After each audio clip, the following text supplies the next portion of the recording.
السلام علیکم ورحمۃ اللہ وبرکاتہ۔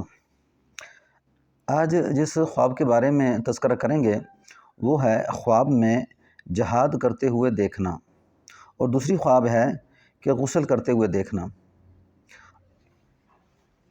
اگر آپ چینل پر نئے ہیں تو ویڈیو شروع کرنے سے پہلے چینل کو سبسکرائب کر دیں، بیل آئیکن کے بٹن کو دبا دیں تاکہ آئندہ آنے والی ویڈیو میری آپ تک پہنچتی رہے۔ اور جب بھی آپ بری خواب دیکھیں جس سے آپ کو خوف محسوس ہو رہا ہو تو اعوذ باللہ من شر ھذہ الرؤیا یہ 3 مرتبہ پڑھ کر بائیں کاندھے پہ تھتکار دیں۔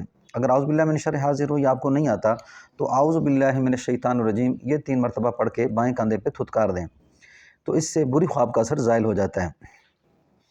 تو چلتے ہیں اپنے خواب کی طرف۔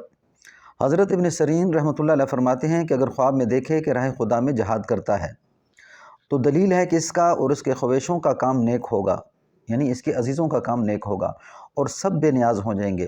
اللہ تعالیٰ کا ارشاد ہے وَمَن يُحَاجِرْ فِي سَبِيلِ اللَّهِ يَجِدْ فِي الْأَرْضِ مُرَاغَمًا كَثِيرًا وَسَعًا، اور جو شخص راہ خدا میں ہجرت کرے گا تو زمین پر بہت سا منافع اور کشاش پائے گا، بہت سا منافع اور کشاش پائے گا، یعنی بہت سا مال و دولت اور بہت سی خوشیاں پائے گا۔ اور اگر دیکھے کہ اس نے جہاد سے منہ موڑا ہے تو دلیل ہے کہ اپنوں سے منہ کو پھیر لے گا۔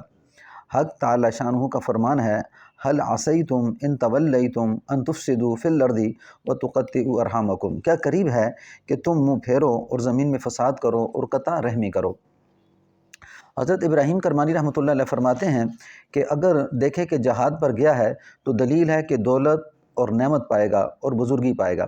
فرمانی حق تعالی ہے فضل اللہ المجاہدین علی القائدین اجرا عظیما، اللہ نے جہاد کرنے والوں کو بیٹھنے والوں کے سے زیادہ اجر عظیم عطا فرمایا ہے۔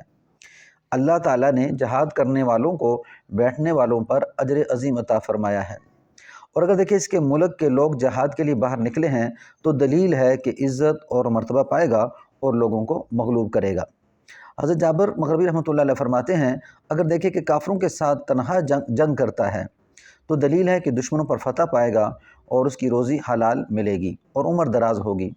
فرمانی حق تعالی ہے وَلَا تَحْسَبَنَّ الَّذِينَ قُتِلُوا فِي سَبِيلِ اللَّهِ أَمْوَاتًا بَلْ أَحْيَاءٌ عِندَ رَبِّهِمْ يُرْزَقُونَ فَرِحِينَ بِمَا آتَاهُمُ اللَّهُ مِنْ فَضْلِهِ، اور جو لوگ اللہ تعالیٰ کی راہ میں قتل کیے گئے ہیں ان کو مردہ گمان نہ کرو، بلکہ وہ اپنے رب کے نزدیک زندہ ہیں، رزق دیے جاتے ہیں، اور جو اللہ نے اپنے فضل سے ان کو دیا ہے وہ اس سے بہت خوش ہیں۔ حضرت جعفر صاحب رحمۃ اللہ علیہ فرماتے ہیں خواب میں جہاد کرنا 6 وجہ سے ہے: خیر و برکت، حضور صلی اللہ علیہ وسلم کی سنت کو ادا کرنا، دشمن پر فتح پانا، بیماری سے شفا اور بادشاہ کی اطاعت اور غنیمت پانا۔ غسل کرنے کی جو تعبیر ہے فرمایا کہ حضرت ابن سیرین رحمۃ اللہ علیہ فرماتے ہیں اگر خواب میں دیکھے کہ اس نے دریا میں غسل کیا ہے تو دلیل ہے کہ اس کا غم اندوہ کم ہوگا، اور اگر بیمار ہے تو شفا پائے گا، اور اگر قرض دار ہے تو قرض سے سرخرو ہوگا اور خوف سے امن میں رہے گا، اور اگر قیدی ہے تو خلاصی پائے گا۔ اور اگر دیکھیں کہ تھوڑے پانی سے غسل کیا ہے اور ہاتھ منہ دھویا ہے تو دلیل ہے کہ خیر و منفعت پائے گا۔ اور اگر فرمایا کہ اگر دیکھے کہ اس نے غسل جنابت کیا ہے تو دلیل ہے کہ اس کا کام ختم ہوگا۔ اگر دیکھیں اس نے غسل جنابت کیا تو دلیل ہے کہ اس کا کام ختم ہوگا۔ حضرت جابر مغربی رحمۃ اللہ علیہ فرماتے ہیں خواب میں جنابت سے غسل کرنا دلیل ہے کہ جھوٹ سے پاک ہوگا، اور جو زیادتی اور نقصان جنابت کے غسل سے ظاہر ہوگا جھوٹے دین پر یہ دلیل ہے۔ السلام علیکم ورحمۃ اللہ وبرکاتہ۔